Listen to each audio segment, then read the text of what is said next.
As autoridades da região separatista da Transnistria, na Moldova, fizeram um apelo a Moscovo para que proteja a economia local. Os membros do Congresso da Transnistria pedem à Câmara Baixa da Rússia que implemente medidas para defender a Transnistria perante o que dizem ser a crescente pressão do governo de Chisinau. A Moldova, candidata à adesão à União Europeia, impôs novas taxas aduaneiras sobre a Transnistria, o que irritou os responsáveis da região. As tensões também aumentaram depois de um deputado da oposição em Tiraspol ter afirmado que na sessão do Congresso desta quarta-feira a Transnistria podia solicitar a anexação à Rússia. O executivo moldavo considera a reunião do Congresso de Tiraspol um evento de propaganda. В Кишиневе уже несколько дней спекулируют и гадают относительно того, какие решения может принять данный форум. Ну, видимо, эта же паника обуяла и НАТО. А что касается так называемой поддержки, а по сути милитаризации Североатлантическим альянсом Молдавии, вопреки ее нейтрального статуса, то здесь, в общем, тоже ничего нового нет. НАТО упрямо пытается лепить из республики, ну вот буквально вторую Украину. Mas a relação da Rússia com a Transnistria causa desconfiança. В этой ситуации Путину однозначно нужно что-то сделать, чтобы, так сказать, вообще изменить расклад сил в мировом плане. Один из вариантов расклада сил, изменения, это создание многих горячих точек и многих точек хаоса. А Путин постоянно пробует НАТО на слабость. То есть можно вспомнить и то, что и падение шахедов на территории Румынии, собственно, и ракеты, которые залетали в Польшу или подлетали к польской границе и потом возвращались назад, и постоянная вот эта игра мускулами на границе со странами Балтии. То есть тут это абсолютно то, что его устраивает. A União Europeia deve usar o motor a turbo para aumentar a capacidade da indústria de defesa, disse a Presidente da Comissão Europeia quarta-feira no Parlamento Europeu. Ursula von der Leyen considera que a ameaça da Rússia deve mobilizar os europeus através do aumento da produção, por um lado, e da aquisição conjunta de equipamento militar, por outro. A estratégia industrial de defesa europeia vai ser apresentada em breve, prometeu. One of the central aims of the strategy and the European Defence Investment Programme that will come with it will be to prioritize defence joint procurement. Just as we did it very successfully with the vaccines or, for example, with natural gas. And this will help us reduce fragmentation and increase interoperability. But to do this, we must collectively send a strong signal to industry. A União poderá melhorar as suas relações com a indústria de defesa através de contratos de compra antecipada. Tal será um sinal de que haverá encomendas estáveis e previsibilidade a longo prazo, potenciando o investimento privado. A ideia é apoiada pelo Partido Popular Europeu, a maior bancada no Parlamento Europeu. Well, in the moment, member states are spending far too much completely at a national level. We need to cooperate more closely in Europe. We need more defence technology expertise. We need to purchase more defence equipment together. And if the European Union can initiate this process, if the European Union can initiate that member states work more closely together, then this is all in our interest. Mas outras bancadas discordam, nomeadamente a da esquerda radical, que considera que a aquisição conjunta vai contra alguns dos valores da União Europeia.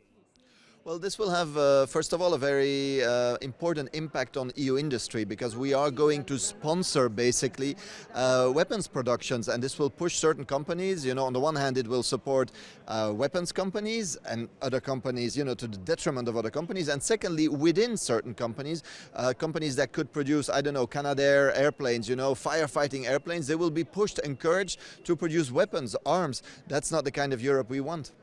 A Presidente da Comissão Europeia apoia a ideia de usar lucros resultantes dos ativos financeiros russos congelados para comprar equipamento militar para a Ucrânia, mas é uma medida controversa no âmbito do direito internacional.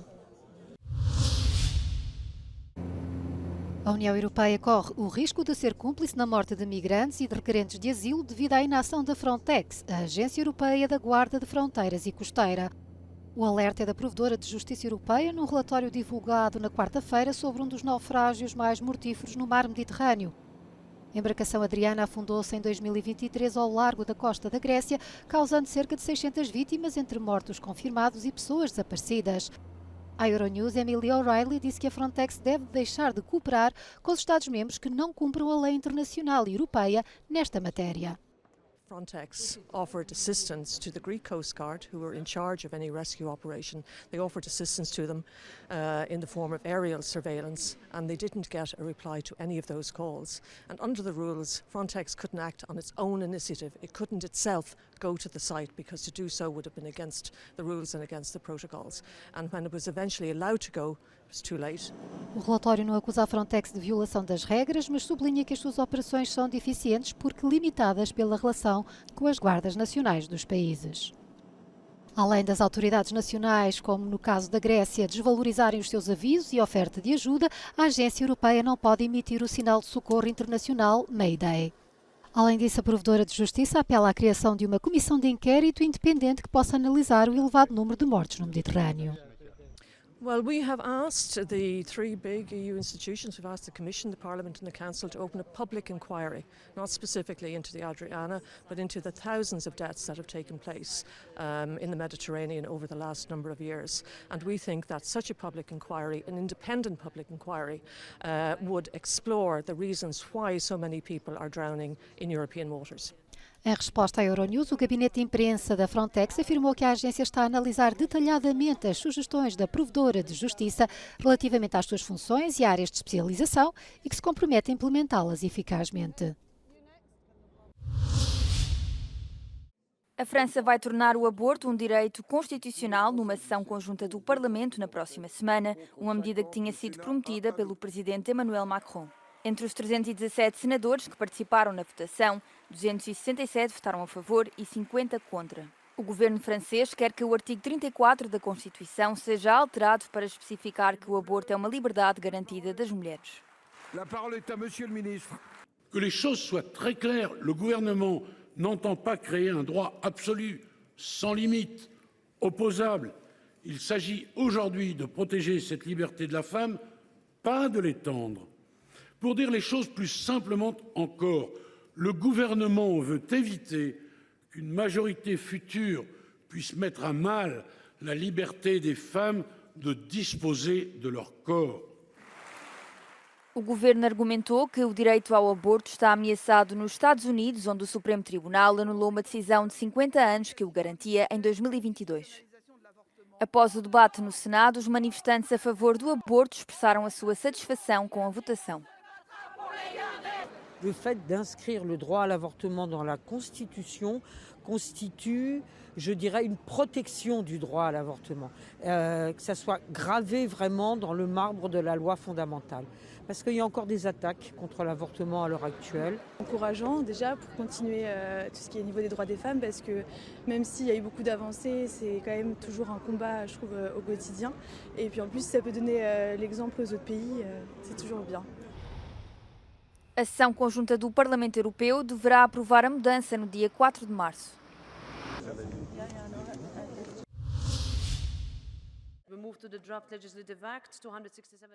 O Parlamento Europeu adotou uma nova diretiva sobre as cartas de condução. 339 votos a favor, 240 contra e 37 abstenções. Foi aprovada a Carta Digital e os Estados-membros podem exigir testes médicos para a emissão e renovação das licenças. Kindern üben durfte, hochgradig dazu bei, dass bei Fahranfängern wir ein besseres Fahren sehen. Auch die aus Spanien bekannten und gerade angesprochenen Gesundheitschecks bei administrativen Verlängerungen des Führerscheins tragen zur erhöhten Sicherheit bei. Wir sind dafür, dass alle 15 Jahren nun diese Fahrtauglichkeit geprüft werden soll. 14 Estados-membros já introduziram exames médicos obrigatórios. Apesar de ser possível exigi-los, foi dada luz verde à autoavaliação da aptidão. A norma estabelece também que as cartas de condução são válidas durante 15 anos para motociclos e carros. Já para caminhões e autocarros, são 5 anos. O Parlamento rejeita a proposta da Comissão e não reduz a validade da carta para os mais velhos. Isto para evitar a discriminação e garantir o direito dos idosos à liberdade de movimento e à participação na vida económica e social. Os condutores inexperientes terão de passar um período experimental mínimo de 2 anos. Durante esta fase, Poderão ser aplicados limites mais apertados nos níveis de álcool e multas mais pesadas para condução arriscada. A Alemanha é anfitriã de mais uma ronda de conversações de paz entre a Arménia e o Azerbaijão. Em causa está a soberania de Nagorno-Karabakh. A ministra alemã dos Negócios Estrangeiros recebe em Berlim os chefes da diplomacia dos dois países para 2 dias de negociações. Annalena Baerbock já esteve na Arménia e no Azerbaijão em novembro. Está confiante de que será possível chegar a um acordo. We believe that Armenia and Azerbaijan now have an opportunity to achieve an enduring peace after years of painful conflict. What we're seeing now are courageous steps by both countries to put the past behind and to work towards a durable peace for their people. A região de Nagorno-Karabakh era dominada pelos separatistas arménios desde 1994. O Azerbaijão reconquistou partes do território em 2020. Foi numa guerra de 6 semanas com trégua mediada pela Rússia. Em setembro de 2023, num só dia, as forças azeris tomaram controle total de Nagorno-Karabakh. A Administração Federal de Aviação dos Estados Unidos deu à Boeing 90 dias para corrigir os problemas de qualidade dos seus aviões e cumprir os padrões de segurança exigidos na construção de novas aeronaves. A reguladora norte-americana começou uma audição às linhas de montagem na fábrica perto de Seattle, onde a Boeing constrói os aviões 737 MAX, o modelo que esteve recentemente envolvido num incidente com uma porta de emergência que se soltou em pleno voo. Os investigadores descobriram que faltavam parafusos no painel que segurava a porta, que tinha sido alvo de reparação.